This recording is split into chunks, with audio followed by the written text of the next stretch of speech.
time for the wings for the dragon.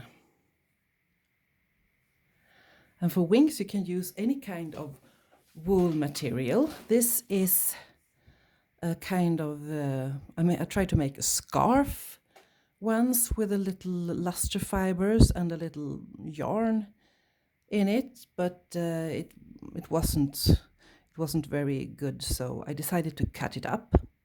You could, of course, draw a paper shape first, or some kind of other material to see the size and the shape of the wings. But I just wing it. I wing the wings. And of course you can have as many of these as you want. You could also, as I've done on this one, take some other wool material. This is a scarf that was too itchy for me, and I wanted a kind of punky dragon, so I cut this up. And to make the felt, there are so many videos about how to make a flat felt, so I think you could check one of those out. Living Felt has videos about how to make art felt, like you put, if you want it two-sided, like on this red one I have on both sides, then of course you have a piece of bubble wrap and you put the luster fibers, and you have 2 layers of wool, rather thin, and then more luster fibers. Wet it with soapy water and add a piece of thin plastic, and then very gently rub, very gently, when you have luster fibers, because if you are too heavy-handed, then the wool will felt before it grips on to the luster fibers. But you don't have to have luster fibers, of course. You can have any kind of wings you like. And I decided that this should be a completely green little dragon. So he or she will have green wings and green spikes and everything. So to attach the wings, I use a little bit of the same wool that I had as a body as a glue, because if the wing fabric is too firm felted, then the fibers won't attach very well because they are already felted. So I use this as a kind of glue. And since I want a bit of movement in the wings, I don't want them like flat like this, then I make a little crease here and decide where should they start, not too high up and not too low down, but perhaps here. Yeah. And I pinch it, add the body color, and then I have a 38 triangle needle. And for this, I don't use this pique shallow movements.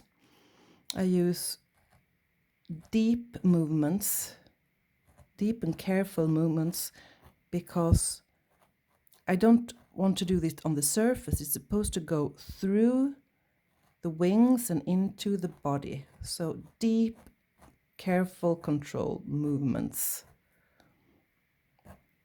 If you are used to felting, then of course you can do this fast too, but deep.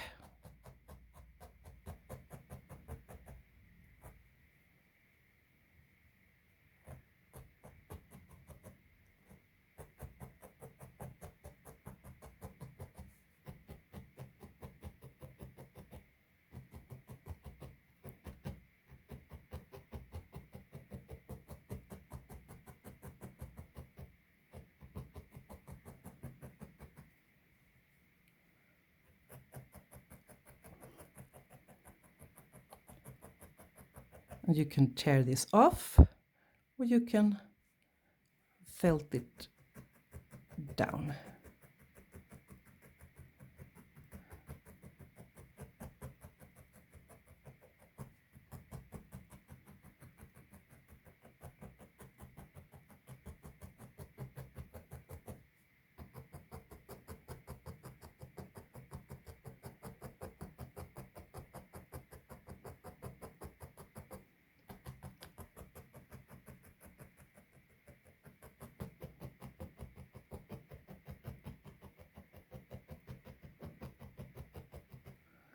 And now you have the wings secured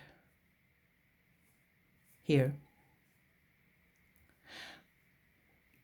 When we have done the spine, then we can start sculpting the wings if we want to.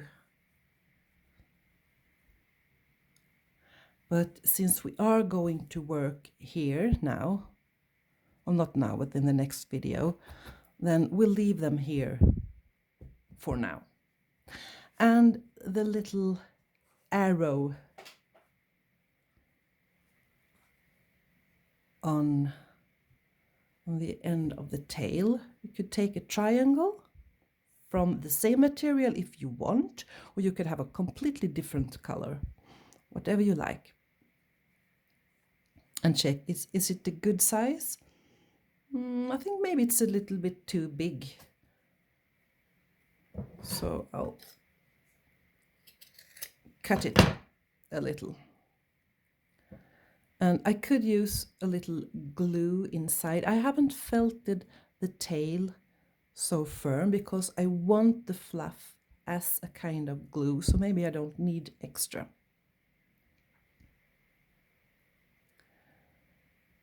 If you have a felted tail like this, and it's not too firm felted, but a kind of half soft felt, then you should be able to needle felt all the way through and make it stay like that.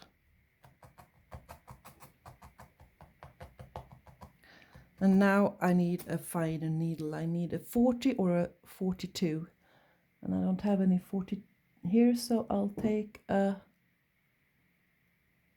42 if I can find it. There it is. I should have something here to protect the foam, but I don't have that right now. But a fine needle here.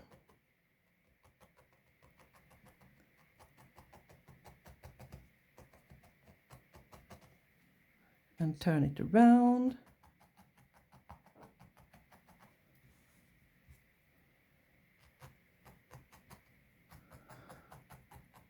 And make sure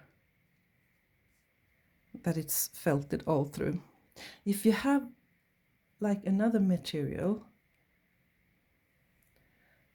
I managed to felt this with a needle, but if it's too firm, then you might want to make a few stitches or actually take some kind of sculpture glue or clear glue and just glue the tail on. You could do that.